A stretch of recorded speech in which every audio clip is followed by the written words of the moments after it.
My name is Kris Kerr. I'm a medical doctor, a pathologist. I was fortunate to be involved in the first Seminar 1 course that our company experienced with PCM. I have to confess that I was very sceptical about what I would get out of a 3-day course about something to do with behavioural psychology. I really wasn't sure what to expect, and I almost sort of turned up a bit begrudgingly.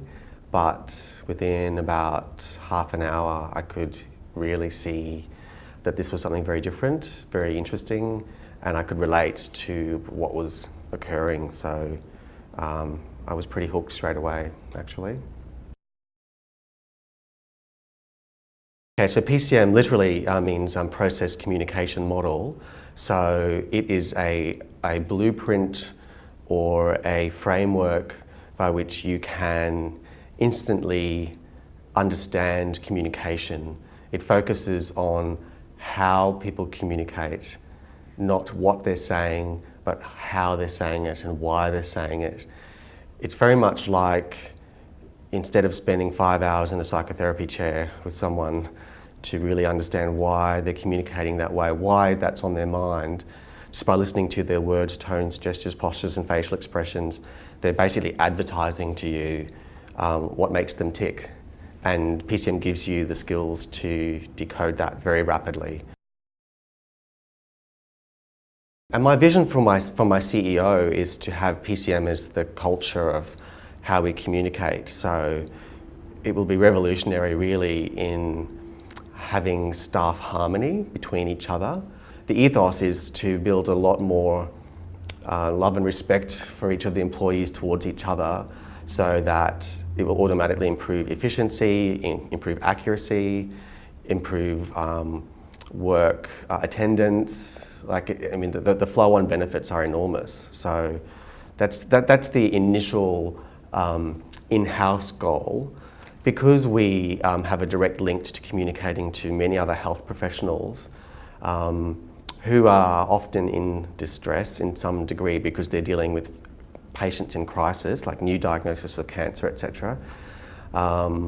It's also very useful for me when I'm communicating to surgeons to be able to understand how they want the message delivered and to be very flexible in doing that. And that's actually been revolutionary for me. Fortunately, my CEO asked me to be a PCM trainer for our organisation, so it fell in my lap, to tell you the truth. I don't know if he consciously knew what to say to me or not. I'd like to say he consciously knew because he had learnt PCM 1, but he motivated me in the most perfect way, because he said, Kris, I think you'll be respected in this organisation if you do it, because people like you and people will trust you. And someone who is in persistent phase, that was just like catnip for me. So I was instantly motivated to do the best job I could do for my company, because my boss believed in me and he believed I would do a good job. So I couldn't get more of a positive affirmation than that.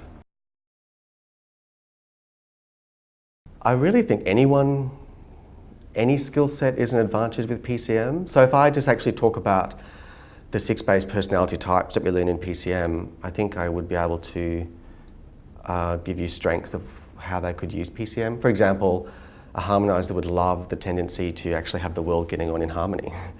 So someone who is motivated by people getting along would instantly see the benefit of having people resolving crises very quickly, or ideally preventing them from occurring in the first place.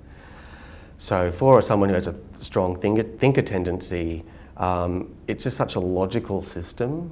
So there's like a very structured format of understanding what makes people tick. And so that would be a very exciting thing for someone who is motivated by logic, because the system is there, it's ready to use.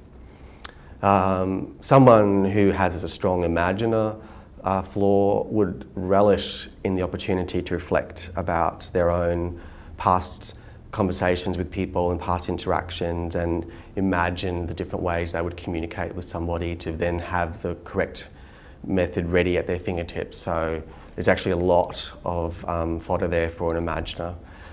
Someone who has a strong persister level will just see the value in having everyone commit to doing the best job that they can and motivating people to do that. And I think it would be very easy for someone to believe in the model because it is so believable. So what more could a persistent, strong person want than something that they have a conviction for? I actually find it quite fun to be flexible with my personality now, to play around with my different flaws and to use different characteristic strengths that I may not have had previous exposure with just by the nature of my own condominium. So for a person with strong rebel quality, I think they would really love that fun of like, wow, I can like behave somewhat like a strong promoter type, and that's fun. It's like it's a different part of me. It's still part of me, but it's playful to try that out. And someone who has a strong promoter flaw would just see it great as a getting things done. You just cut all the crap and just get to the bottom line and say, this is why this person's behaving like this, so I can go bang, bang, bang, bang, and then they're going to respond in the most appropriate way. So that would be an amazing thing for someone who needs results quickly.